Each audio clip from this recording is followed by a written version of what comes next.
I'm Danica Tormohlen, reporting for Trade Show News Network and Corporate Event News, and I am at the Cvent Connect event in San Antonio at the Henry B. Gonzalez Convention Center. And I'm joined by Patricia and Muzquiz Cantor. Oh, thank you. See, I couldn't have said it so nicely. And you're the executive director. Yes, I'm the executive director for the Convention and Sports Facilities Department for the city of San Antonio. So I oversee the operations of the Henry B. Gonzalez Convention Center, the Alamo Dome, and the Carver Community Cultural Center. So big job that you've got. And we were talking earlier, you've been with the complex since 2003? Yeah. Yes.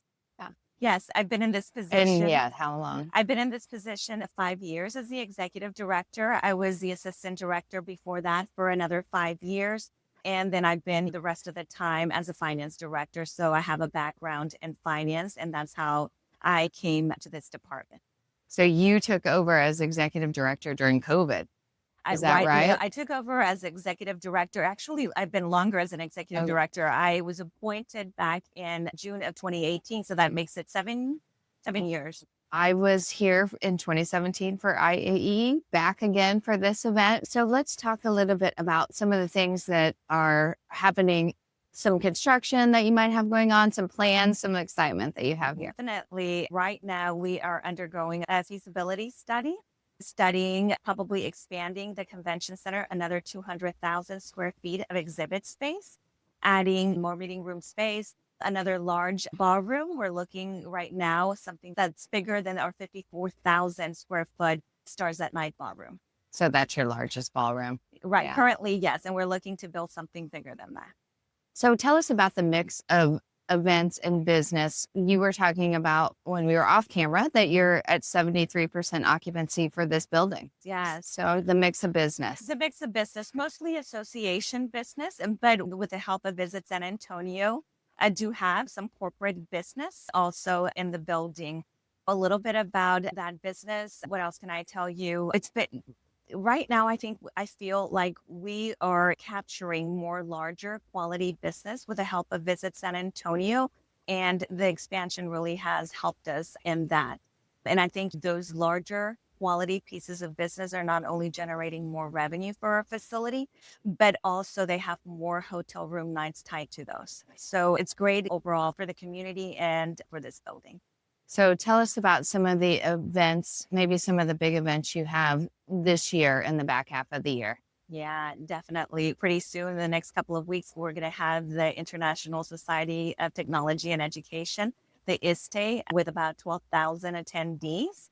Later on in the summer, we'll also have the Keller Williams, which we're expecting about 11,000 attendees. There's so many more. We're also working with, we just had the NCAA Men's Final Four here in town. Their Fan Fest took place here at the Convention Center. The championship games were played at our stadium at the Alamo Dome.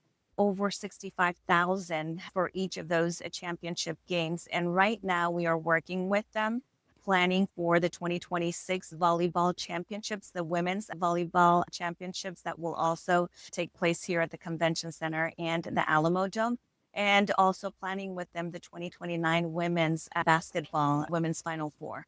So it's been a good year for you. It definitely has. We're preparing at the stadium. Also, we're going to be having the Shakira concert this Friday with more than 45,000 projected to be there. Lots going on in San Antonio. There is. And a lot of construction around. I noticed I'm staying at the Kimpton and there's the streets and the park just got renovated. So definitely there's development happening at the Alamo with their museum, with all of their facilities. Come in a few years, 28, there's just going to be so much more there. Same here at the Civic Park. The Civic Park, there's the Yanawana, which is like the playground for the kids. The Civic Park that was just opened a few months ago. And then there's also development, phase 3 of that development that will come very soon. There's just so much happening here in San Antonio. Plus, what I spoke to you about earlier is the plan with Project Marvel. That's the city's sports and entertainment project for this area to build up the sports and entertainment district right next to the convention center and our stadium. And the plan is to build an arena for the San Antonio Spurs and bring them to the downtown area, plus much more development, retail housing that would happen in this area right in our backyard.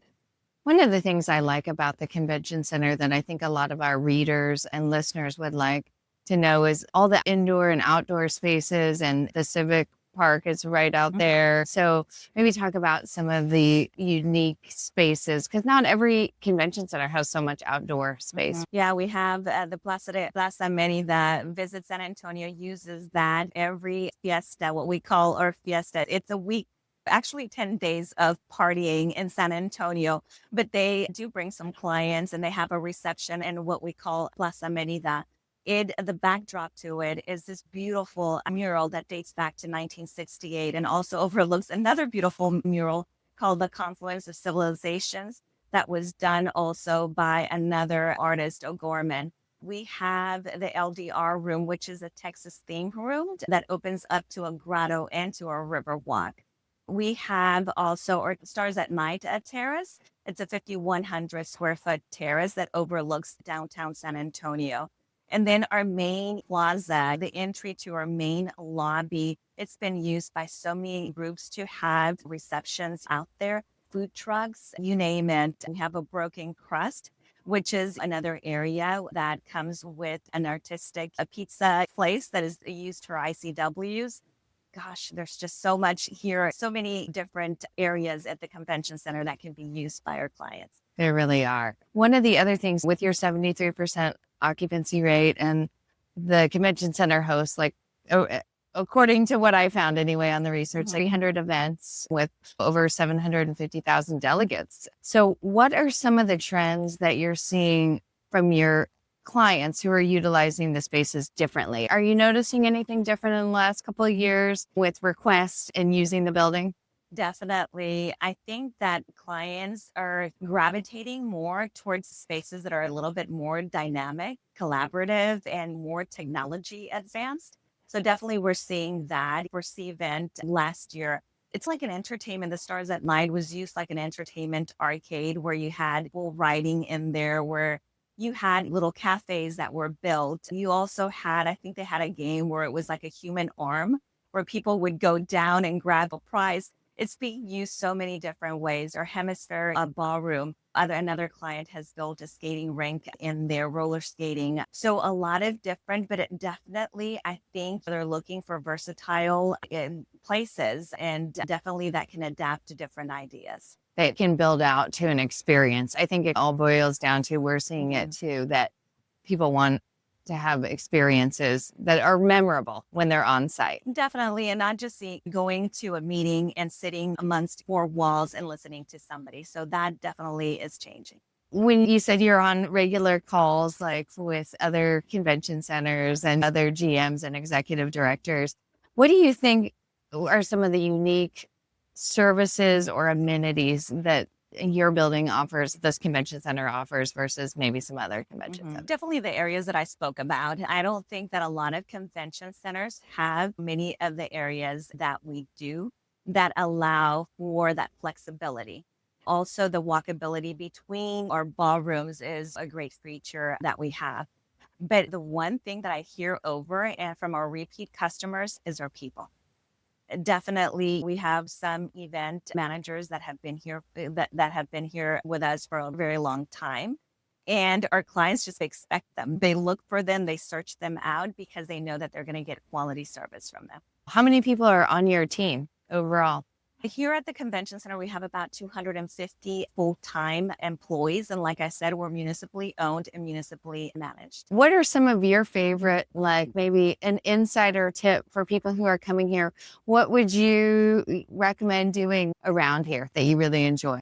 Oh, there's just so much to do. Like I said, the river walk. You leave the convention center and you're steps away from the river walk. Taking a stroll on our river walk. Currently, I believe the entire river walk, if you walk both sides, it's about a marathon. It's 26 miles long. There's just so much to do. We're blocks away from the Alamo. There's shopping and, of course, all of like the retail and the restaurants along the river walk. There's just so much to do.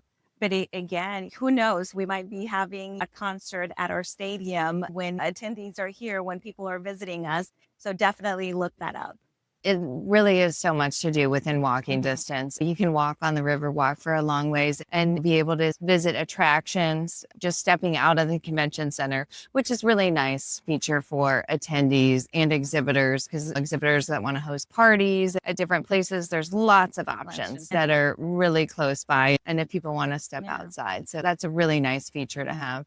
Another great one that I didn't mention is that the city is also collaborating on a project. So, a minor league baseball stadium is also being built. I believe it's going to be finished in a couple of years. So, that's another thing, another amenity that people can do after hours, after a long day of meetings. Definitely, there's just so much to do. And then the other thing is our airport. By 2028, they will have a new terminal built and hopefully many more nonstop flights to San Antonio. That'll be here before you know it. I had one more question for you. Is there anything that you would want event organizers or planners who don't about if they've never been to San Antonio or never been to this convention center? Anything you want our readers to know? I think it's come and visit us, come in person and look at our facility. We take pride in this facility just because we, again, are municipally owned and municipally managed. Every single employee, from the person picking up the trash or cleaning the restroom to our upper management, we all take pride. We're always every single day looking in ways to improve that and to improving the way that we service our clients. But I think that if they come and they see our convention center, they see our city, they will fall in love with it. And I know their attendees will too. I would definitely notice service and hospitality here during my last visit and this visit as well to San Antonio. It really has stood out. So I agree with you on that. Thank you. Yeah. Glad to hear that. Thank you so much for spending a few minutes of your time touring around with me today and also taking the time to be interviewed. Yes. Thank you. Yeah. Trade Show News Network and Corporate Event News. I'm Danica Tormohlen.